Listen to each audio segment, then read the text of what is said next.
जय माता दी। माता रानी की कृपा सदैव आप पर बनी रहे। हर साल आश्विन मास की शुक्ल पक्ष प्रतिपदा तिथि से शारदीय नवरात्रि की शुरुआत होती है और इस साल 15 अक्टूबर रविवार से नवरात्रि की शुरुआत हो रही है।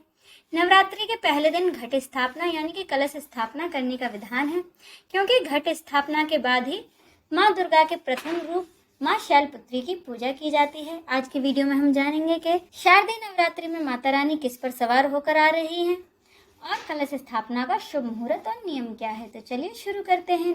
ज्योतिषों के अनुसार इस साल 9 शुभ योग में नवरात्रि शुरू हो रही है।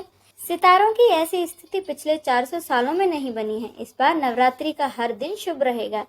इन दिनों में प्रॉपर्टी खरीदने से लेकर नया बिजनेस शुरू करने तक हर मुहूर्त रहेगा। इन दिनों में सिर्फ पूजा पाठ ही नहीं होती, नई शुरुआत और खरीदारी के लिए भी ये दिन बहुत शुभ होते हैं।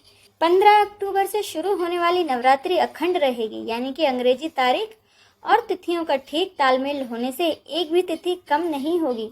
इस तरह पूरे 9 दिनों तक शक्ति का पर्व होना शुभ संयोग है। आइए अब जानते हैं नवरात्रि में कब और कौन से योग बन रहे हैं। 15 अक्टूबर को पद्म और बुद्ध्यादित्य योग बन रहा है।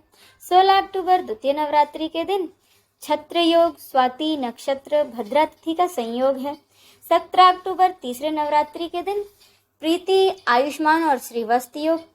18 अक्टूबर चौथे नवरात्रि के दिन सर्वात सिद्धि और अमृत सिद्धि योग है। 19 अक्टूबर पांचवें नवरात्रि के दिन ज्येष्ठा नक्षत्र और पूर्णा तिथि का संयोग है। 20 अक्टूबर छठे नवरात्रि के दिन रवि योग षष्ठी तिथि और मूल नक्षत्र का संयोग है। 21 अक्टूबर सातवीं नवरात्रि के दिन त्रिपुष्कर योग। 8वीं नवरात्रि 22 अक्टूबर के दिन सर्वात सिद्धि योग और रवि योग और आखिरी नवरात्रि यानी कि 9वीं के दिन सर्वात सिद्धि और रवि योग का संयोग हो रहा है। आइए अब जानते हैं कि किस पर सवार होकर आएंगी माँ दुर्गा। ज्योतिष आचार्यों के अनुसार नवरात्रि के पहले दिन के आधार पर ही माँ दुर्गा की सवारी तय होती है। नवरात्रि में माता की सवारी का विशेष महत्व होता है। इस बार माता रानी हाथी पर सवार होकर धरती पर आ रही हैं। हाथी पर माता का आगमन इस बात की ओर संकेत कर रहा है कि इस साल खूब अच्छी वर्षा होगी और खेती भी अच्छी होगी। इस बार रविवार को नवरात्रि शुरू होने पर देवी हाथी पर सवार होकर आएंगी, जो कि सुख समृद्धि का संकेत है। वहीं सोमवार 23 अक्टूबर को नवरात्रि का आखिरी दिन रहेगा। इस दिन सर्वात सिद्धि योग और रवि योग बनने से देवी की विदाई भी शुभ रहेगी। आइए अब जानते हैं शारदीय नवरात्रि की तिथियां। 15 अक्टूबर को पहले नवरात्रि के दिन माँ शैलपुत्री की पूजा होगी। दूसरे नवरात्रि 16 अक्टूबर के दिन माँ ब्रह्मचारिणी की पूजा होगी।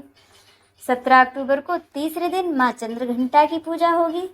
चौथे नवरात्रि के दिन माँ कुष्मांडा की पूजा होगी। यहीं पांचवें नवरात्रि के दिन माता के पांचवें रूप स्कंद माता की पूजा होगी। 20 अक्टूबर माँ कात्यायनी की पूजा होगी। 21 अक्टूबर को माँ कालरात्रि की पूजा होगी। 22 अक्टूबर दुर्गा अष्टमी के दिन माँ महागौरी की पूजा होगी। 23 अक्टूबर महानवमी के दिन माता सिद्धिदात्री की पूजा होगी और इसी दिन शारदीय नवरात्रि व्रत पारण भी किया जाएगा।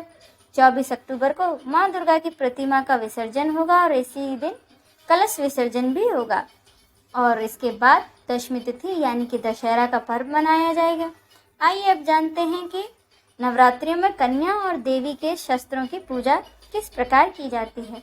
ज्योतिषों के अनुसार अष्टमी को पूरे विधि विधान से माँ शक्ति की पूजा करें। इस दिन देवी के शस्त्रों की पूजा करनी चाहिए। इस तिथि पर विविध प्रकार से पूजा करनी चाहिए और विशेष आहुतियों के साथ देवी की प्रसन्नता के लिए हवन करना चाहिए।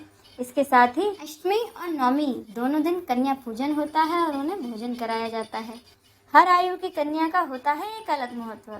ज्योतिष आचार्यों ने बताया है कि 2 साल की कन्या को कुंवारी कन्या कहा जाता है। इनकी पूजा से दुख और दारिद्र्यता खत्म होती है। 3 साल की कन्या त्रिमूर्ति मानी जाती है। त्रिमूर्ति के पूजन से धन्य और धान्य का आगमन और परिवार का कल्याण होता है। 4 साल की कन्या कल्याणी मानी जाती है। इनकी पूजा से सुख समृद्धि मिलती है। 5 साल की कन्या को रोहिणी माना गया है। इनकी पूजा से रोग से मुक्ति मिलती है। 6 साल की कन्या कालिका होती है। इनकी पूजा से विद्या और राजयोग की प्राप्ति होती है। 7 साल की कन्या को चंडिका माना जाता है और इनकी पूजा से ऐश्वर्य मिलता है। 8 साल की कन्या सांभवी होती हैं। इनकी पूजा से लोकप्रियता की प्राप्ति होती है। 9 साल की कन्या को दुर्गा कहा गया है और इनकी पूजा से शत्रु विजय और असाध्य कार्य सिद्ध होते हैं। 10 साल की कन्या सुभद्रा होती है और सुभद्रा के पूजन से सभी मनोरथ पूर्ण होते हैं और सुख संपत्ति मिलती है। आज की वीडियो में बस इतना ही। जय माता दी।